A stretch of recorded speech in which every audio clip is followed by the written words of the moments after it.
Ópera apresenta Expogestão.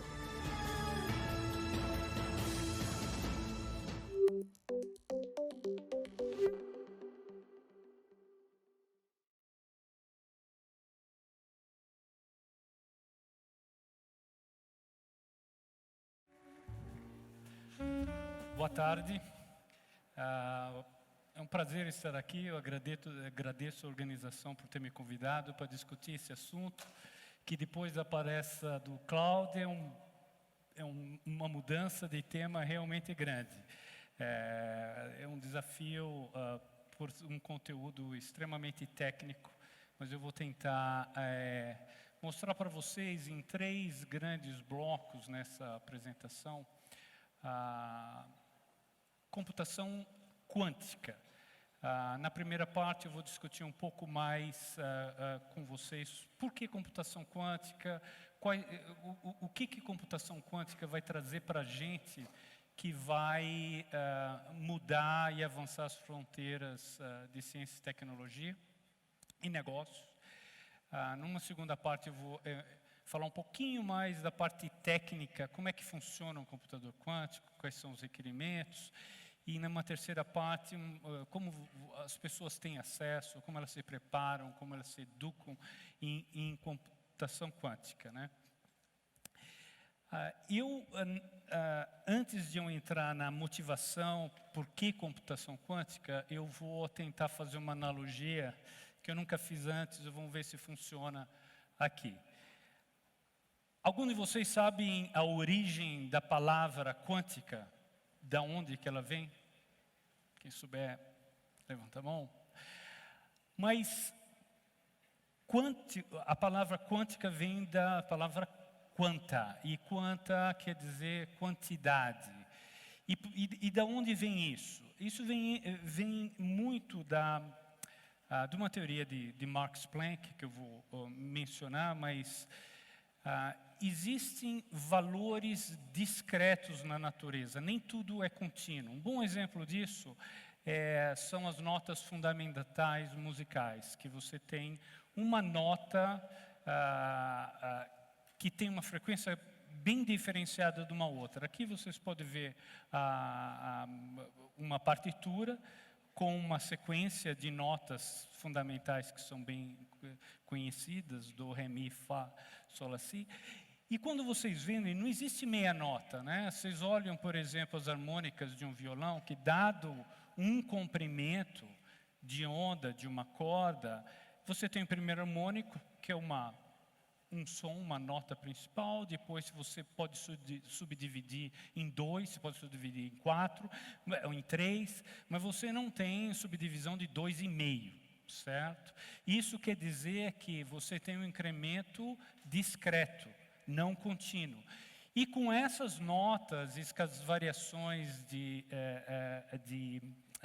comprimento, vocês criam uma série de instrumentos e uma partitura, e essas músicas são tudo uma combinação de acordes dessas notas que você toca ao mesmo tempo. Eu gostaria de fazer um paralelo aqui com computação quântica, porque para quem ainda lembra das aulas de química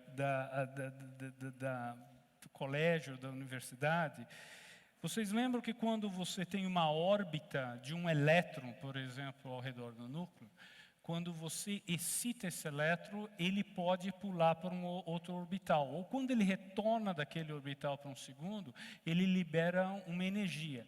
E essa energia é sempre proporcional a um valor constante, que é essa equação que está aí, que é E igual a H a K, que é uma constante de Planck.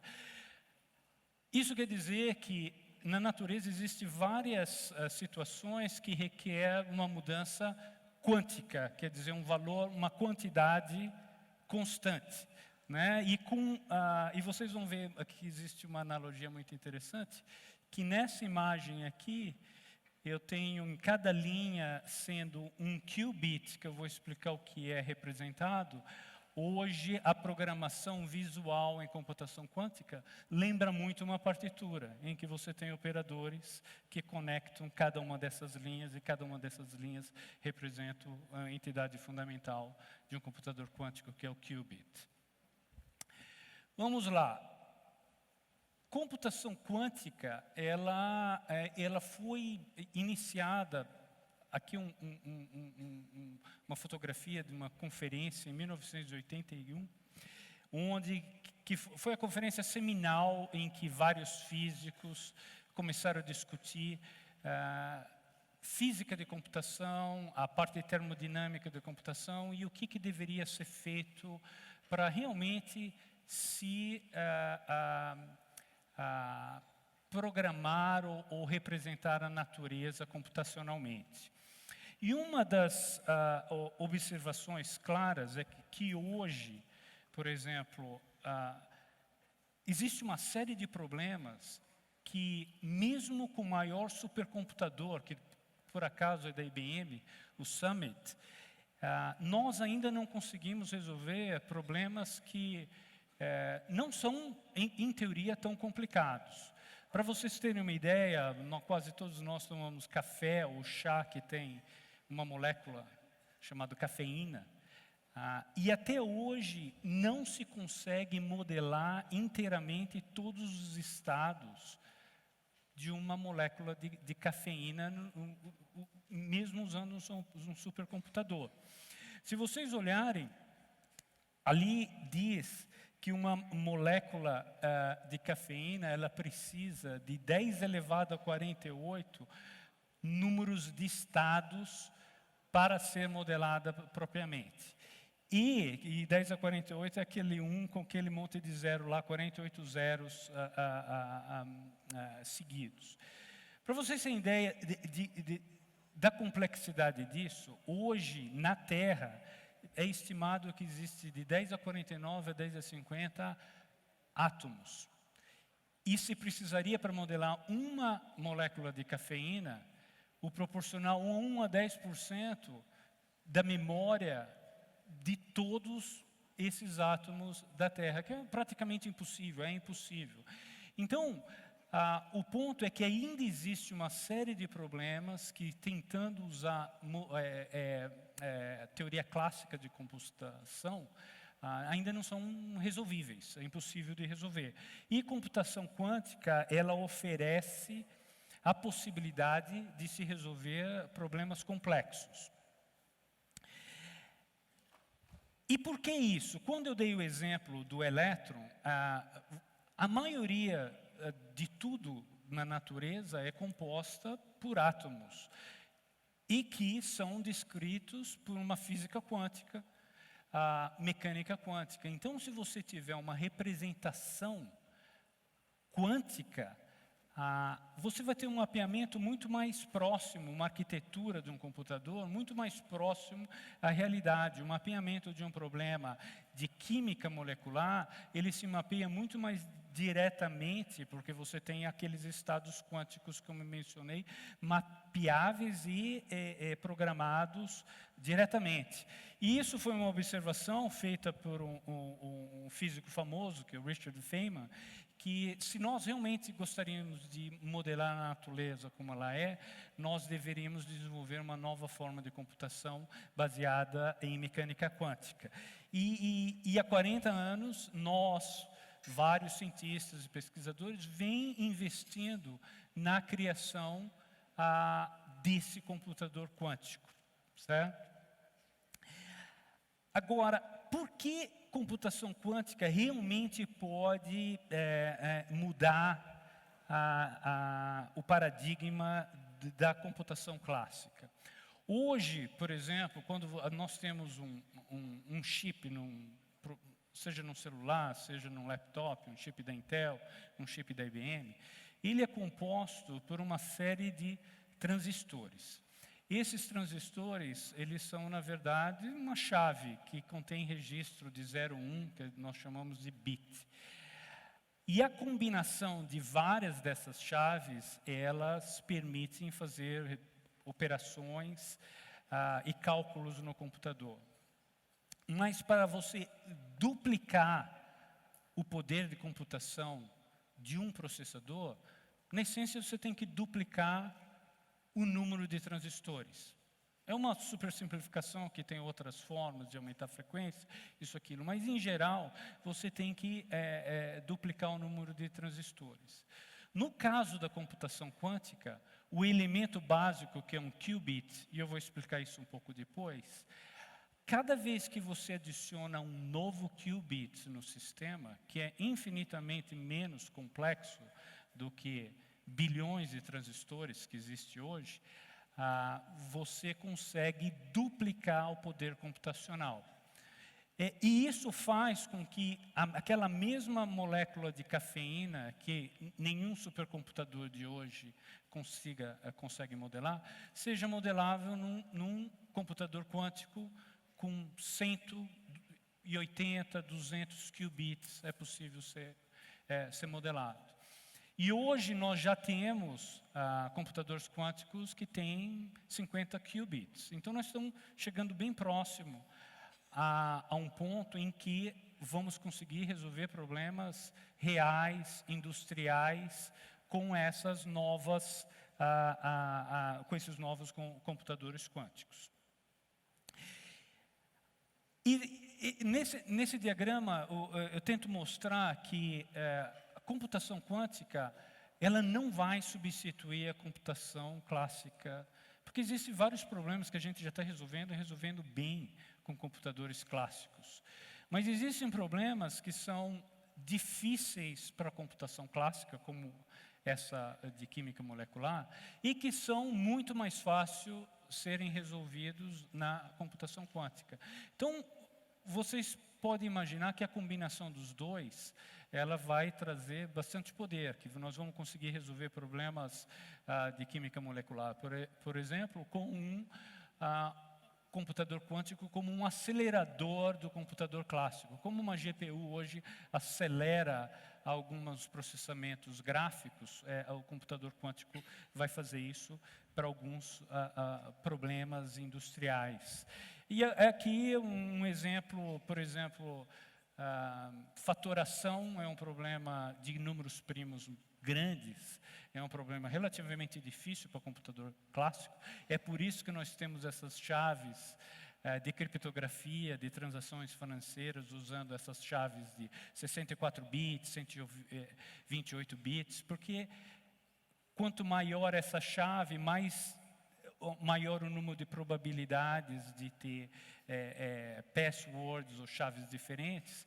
E um computador clássico, ele tem uma dificuldade grande de fatorar esses números muito grandes.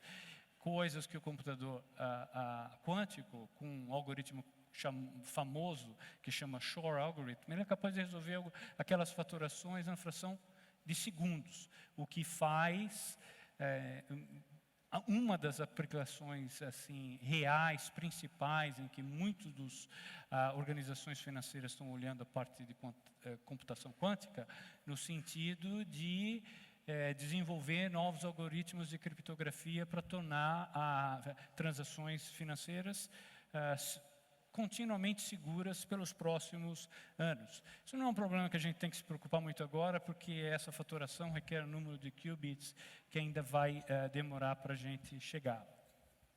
Mas em termos de áreas de aplicações, aqui eu listo 3 que são importantes. Uma é diretamente relacionada à química.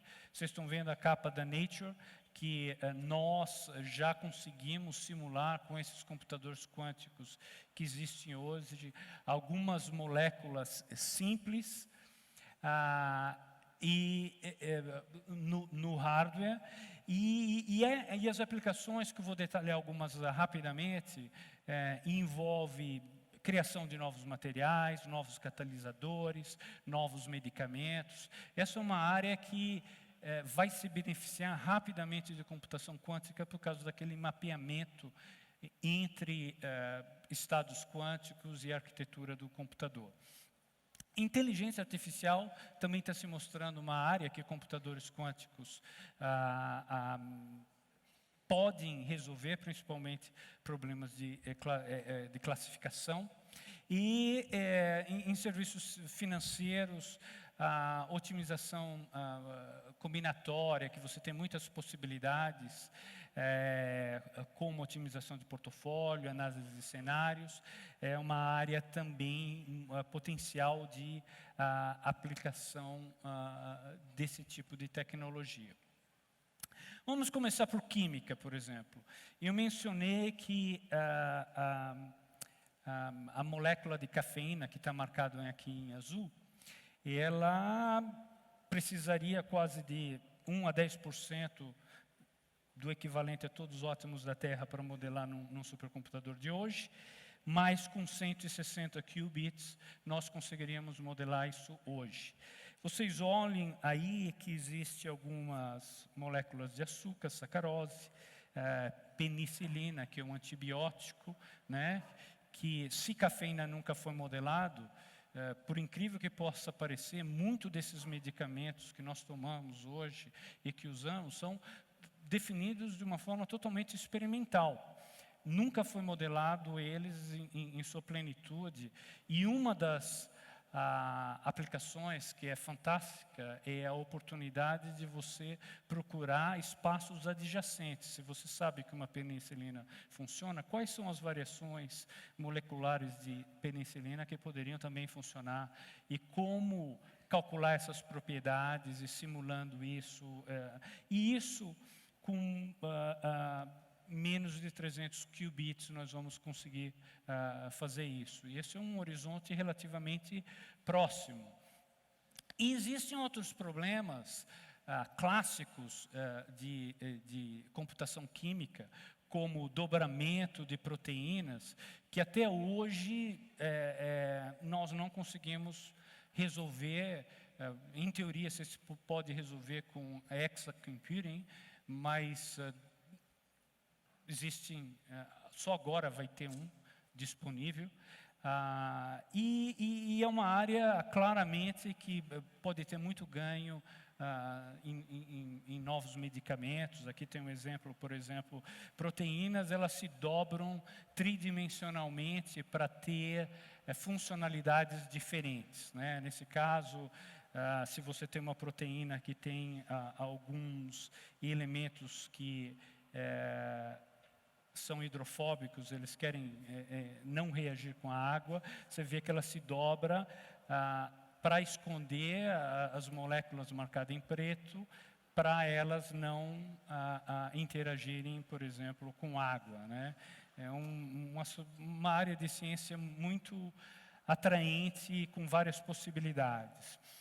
Uma área também que é fascinante, que computação quântica vai ter um impacto importantíssimo, em novos materiais, porque, de novo, materiais são compostos de átomos, de moléculas, e com a possibilidade de modelá-los, você vai poder criar novos materiais. E existem alguns aqui, do tipo grafeno, que nós já sabemos que vai ter um impacto tremendo na indústria eletrônica, né? Já são conectores entre elementos ópticos e elementos clássicos em circuitos.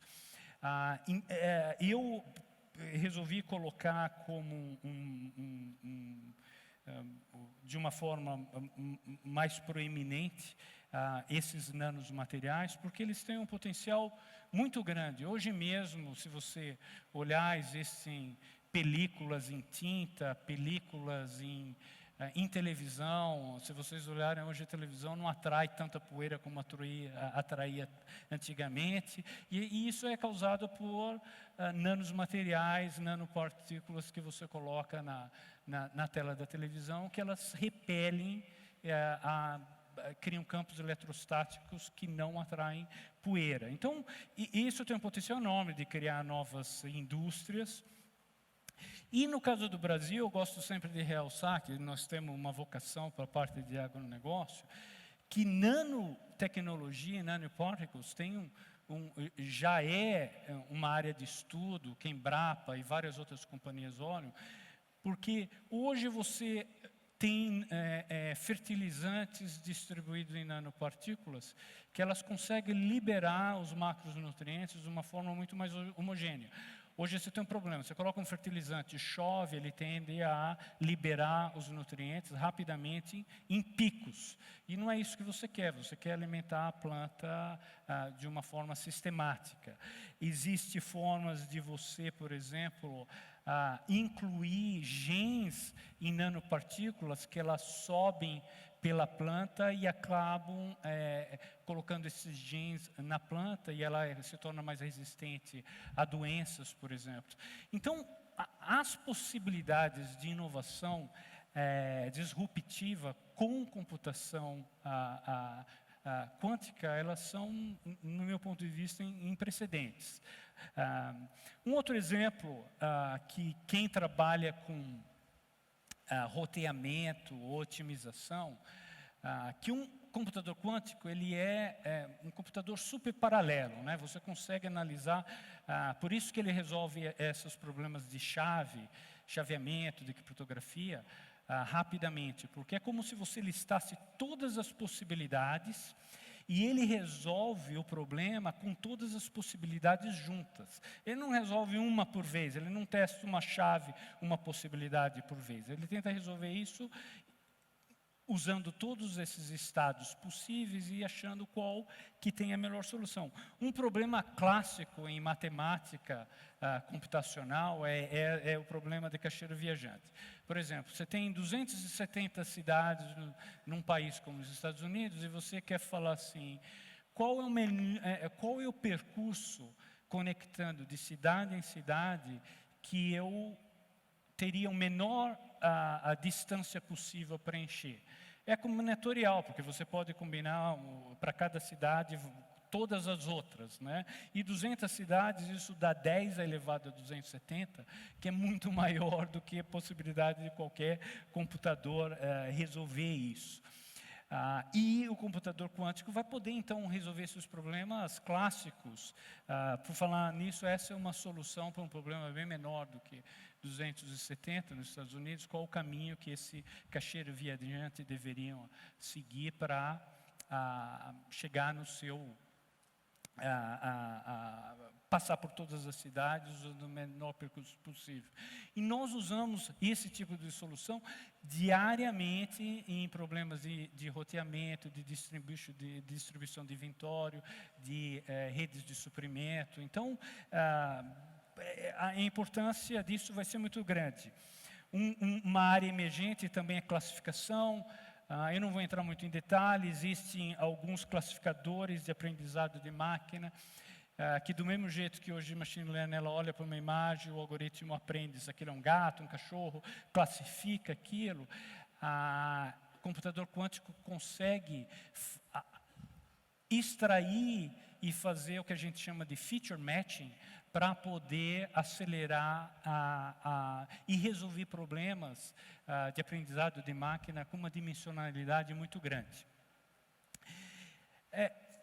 Espero que isso dê para vocês, nesse primeiro bloco, uma percepção de quanto disruptivo, quão importante, num cenário de inovação, computação quântica vai ser. E antes de eu entrar na parte de quando isso vai acontecer, eu vou explicar agora um pouco dos fundamentos de computação quântica, que para que tenha um background técnico, eu acho que isso é fundamental, né? Computação clássica, ela é baseada num elemento básico que nós chamamos bits, né? Quem fez curso de computação, você sabe que um byte é composto por uma série de bits, e o bits não é nada mais do que um 0 e 1. É como se fosse uma chave de eletricidade, que ou está ligado ou desligado. Ela tem duas possibilidades e ela sempre está num estado, ou 0 ou 1. Um qubit, ele pode ser representado por uma esfera como essa, aqui nessa tela, em que lembre-se da Terra, no Polo Norte, exatamente naquele estado, ele representa o estado 0, e no Polo Sul ele representa o estado 1. é igual a um bit nos extremos, mas existe toda essa esfera ao redor disso. Se você tiver, por exemplo, aqui em Santa Catarina, você está no hemisfério sul, provavelmente na latitude abaixo do trópico, 28, não sei exatamente a latitude, 28 graus abaixo. Então, você vai estar muito mais próximo ao estado 1 do que o estado 0. Né? Mas existe uma suposição, porque você não é 100% 0, não é 100% 1. Você pode ser 70% 1 e 30% 0. Esse é o primeiro conceito fundamental de computação quântica, que você tem dois estados coexistindo. Não é só 0 e 1, é 0 e 1 com proporcionalidades diferentes. E uma coisa bem interessante também, que vem com a mecânica a quântica, é que quando você mede um estado quântico, você está interferindo nesse estado quântico. Né? Você imagina um carro vindo com uma velocidade e você vai medir a velocidade com radar.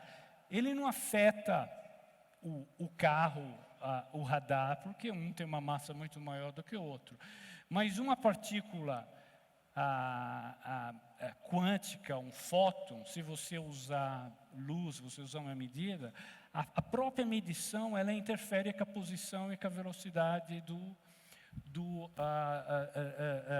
do elemento. E isso faz com que, na medida, a posição ou o valor ou o estado colapse para um dos dois, ou 0 ou 1.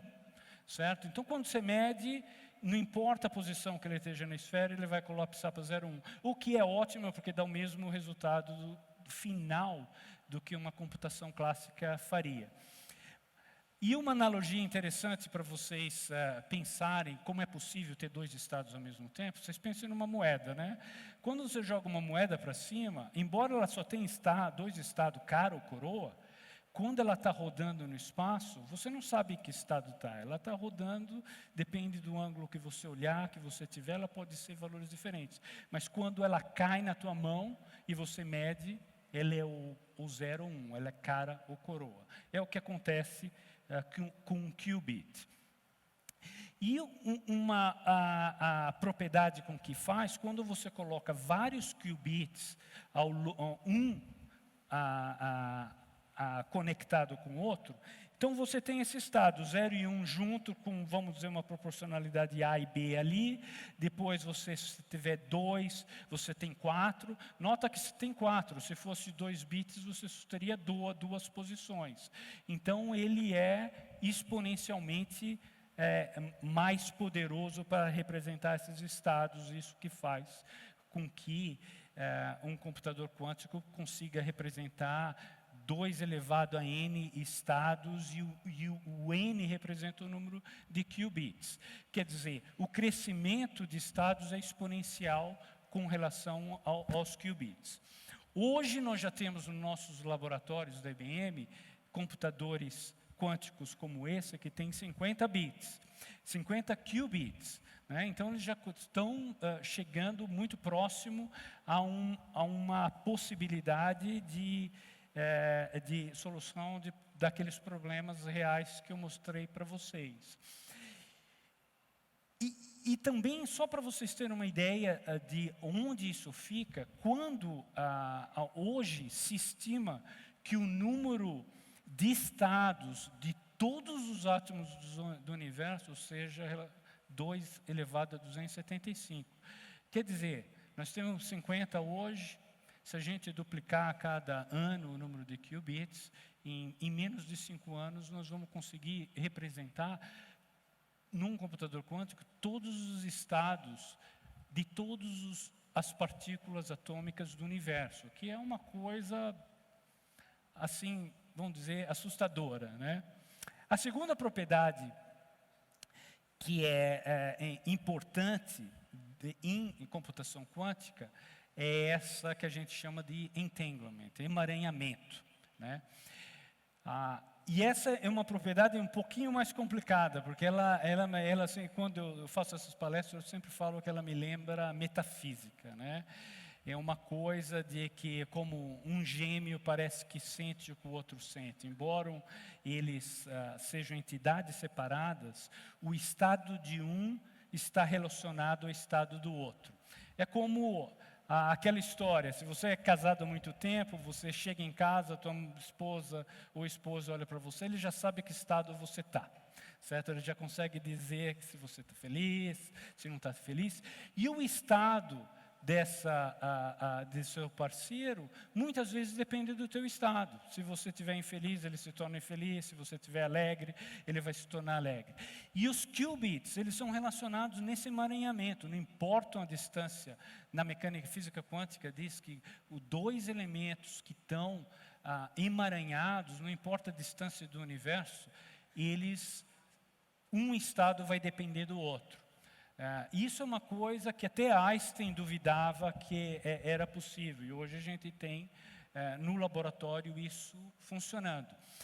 Por que isso é importante? Porque o computador quântico é uma série de qubits emaranhados e conectados. É por isso que você consegue representar aqueles polinômios com todos os estados ao mesmo tempo e fazer as operações com eles. Isso traz uma coisa que é muito importante. Hoje, na mídia popular, se fala que o poder computacional de computadores quânticos depende do número de qubits. É verdade, mas não é só isso. Depende também da conexão, da qualidade da conexão entre esses qubits. Porque se eles não estiverem bem conectados, o emaranhamento não vai acontecer e essa conexão de estados também não vai acontecer. Então, nós gostamos muito de usar esse conceito de volume computacional, que é o volume que representa a quantidade de ruído e o número de qubits. Você pode ter um computador com menos qubits, mas com a conexão muito boa, ele pode ser melhor do que um computador que tenha muito mais qubits mal conectados. E para vocês terem uma ideia do que tipo, quanto tempo algum desses problemas mais clássicos nós estimamos que vai demorar, por exemplo, algum desses exemplos com moléculas mais simples, do tipo de química quântica, e otimização, nós acreditamos que eles vão estar sendo resolvíveis entre 3 e 5 anos, certo? Não está tão longe assim para se tomar vantagem de computação química. Enquanto alguns outros, do tipo fatoração, que é importante para a criptografia, talvez vá demorar mais 10 ou 15 anos para nós termos os sistemas estáveis o suficientes para resolver ou esses problemas usando elementos finitos de mecânica computacional também nessa taxa. Mas um ponto importante que em 3 anos, 5 anos, problemas reais em algumas indústrias vão ser já resolvíveis, né? Sabendo que computação quântica em 3, 5 anos vai estar disponível, ela vai te dar uma vantagem competitiva, o que nós temos que fazer e o que nós estamos oferecendo para essa preparação e educação de uma nova geração de pessoas que vão estar trabalhando com esse paradigma de computação quântica. Relembrando, estamos trabalhando oficialmente, vamos dizer, há 40 anos com o computador quântico, mas os fundamentos de mecânica quântica são da época do Max Planck, são da época do Einstein, e essas partes vêm sendo desenvolvidas desde o começo do século passado. Hoje, nós já chegamos a um ponto de criar uma infraestrutura, de criar um computador quântico, e em janeiro desse ano nós lançamos pela primeira vez a primeira oferta comercial de um computador quântico que tem 20 qubits. Então, nós estamos nessa linha aqui, né? Nós já chegamos ao ponto hoje que já estamos prontos e agora nós estamos se preparando para tirar vantagem da computação quântica, o que precisamos fazer? Mostrar efetivamente que a computação quântica vai resolver esses tipos de problemas e começar a extrair valor comercial desses computadores, certo? A IBM, em 2016, pela primeira vez, ela decidiu fazer uma coisa. Já que temos alguns computadores quânticos funcionando, vamos colocar esses computadores na cloud, disponíveis, de graça, para qualquer um que queira começar a entender como computação quântica funciona, certo? Então, nós chamamos isso de IBM Q Experience, e de lá para cá, nós temos colocados em open source um stack todo de software, desde, eu diria, o sistema operacional até um ambiente de programação, que eu vou mostrar rapidamente para vocês, que permite as pessoas se educarem e se prepararem para a computação quântica. A gente gosta de fazer essa comparação. Para quem estudou computação há muito tempo atrás, pode se lembrar que os computadores em laboratório, houve um tempo, para quem não conhece essa imagem, que é muito interessante, o ENIAC foi um dos primeiros computadores clássicos que nós fizemos. E se vocês olharem esses fios que essas pessoas estão trocando de lugar, eles são as conexões, o interconnect entre CPUs diferentes, era manualmente trocado, né? Tem algo, você vê, isso daqui já é a parte de ondas eletromagnéticas que vão para um computador quântico, no laboratório em Nova York, e vocês veem que ainda existe uma grande similaridade. Então, nós tentamos comparar que em computação quântica nós ainda estamos na infância comparado com computação clássica. Mesmo soltando esse computador comercialmente, é equivalente da gente estar em 1965, quando a gente disponibilizou o mainframe, o 360, pela primeira vez comercialmente, né? E existe ainda um caminho enorme para se seguir à frente, certo?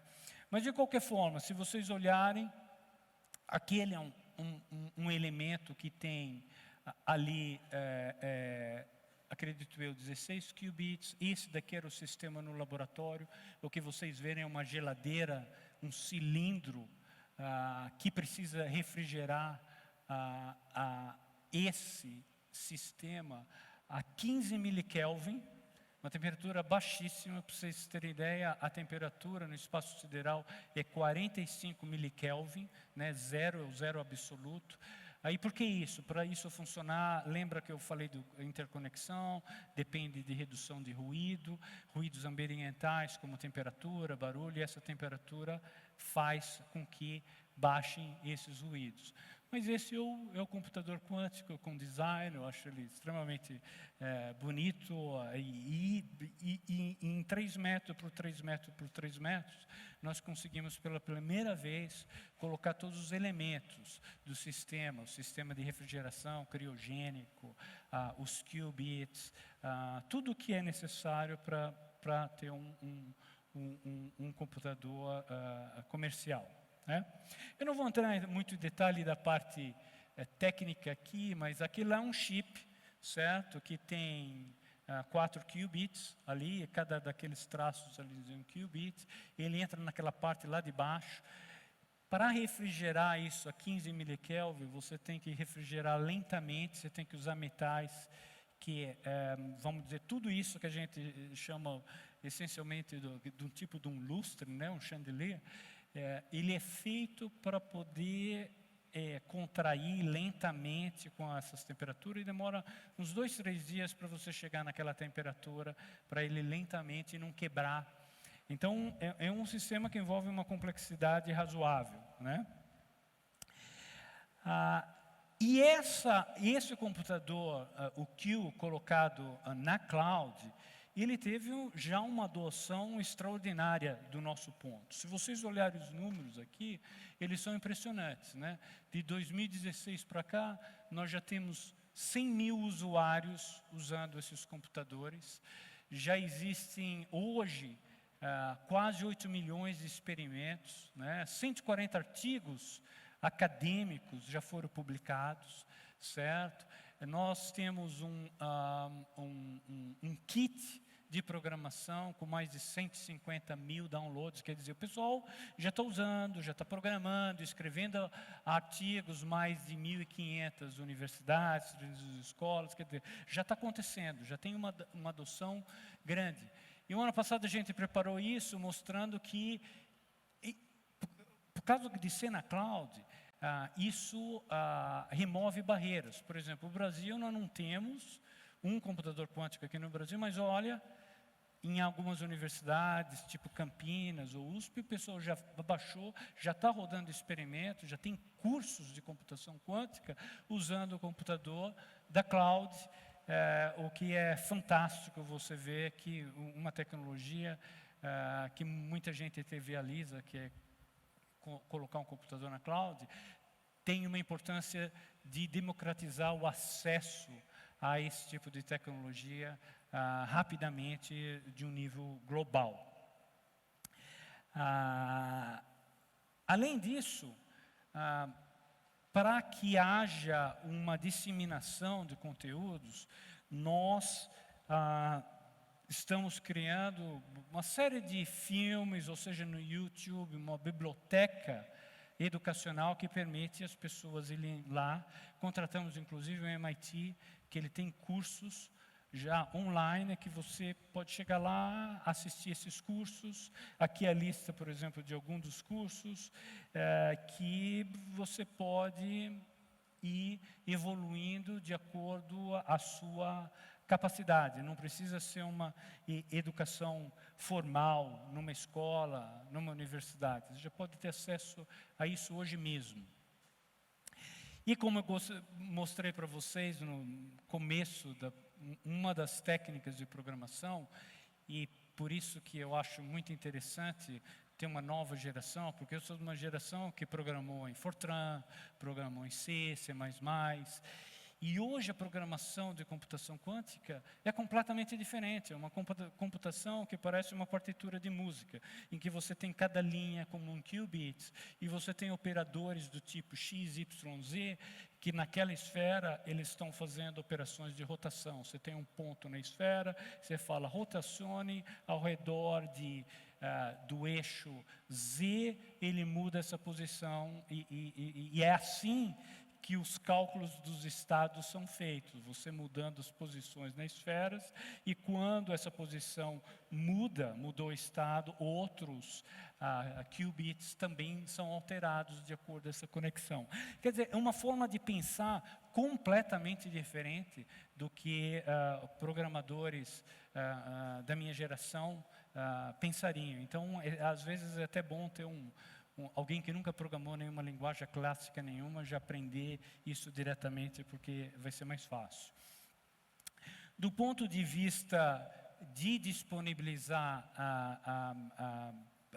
bibliotecas, nós estamos disponibilizando de forma aberta, em open source, vários pacotes. Esse daí, o Qiskit, é um que já tem mais de 150 mil downloads, em que o pessoal baixa para ter esse acesso e conseguir fazer partes daquela programação.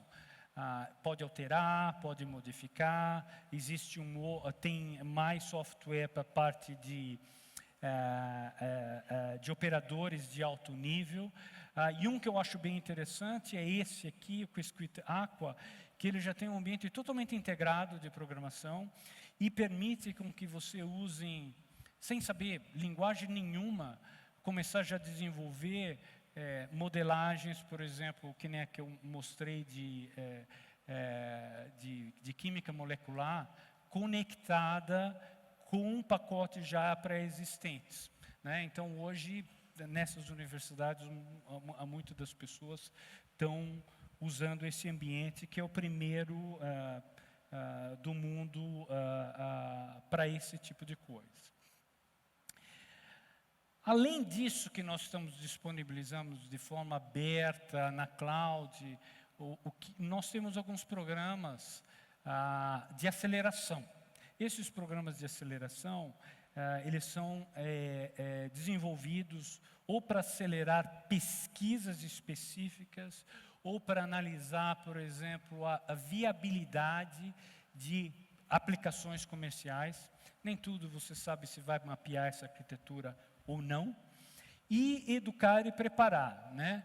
Então, nós criamos o que nós chamamos dessa rede, IBM-Q Network, em que, algumas vezes, por exemplo, um exemplo é esse hub, né? Nós disponibilizamos a Universidade de Tóquio ter acesso a esse volume computacional de computação quântica.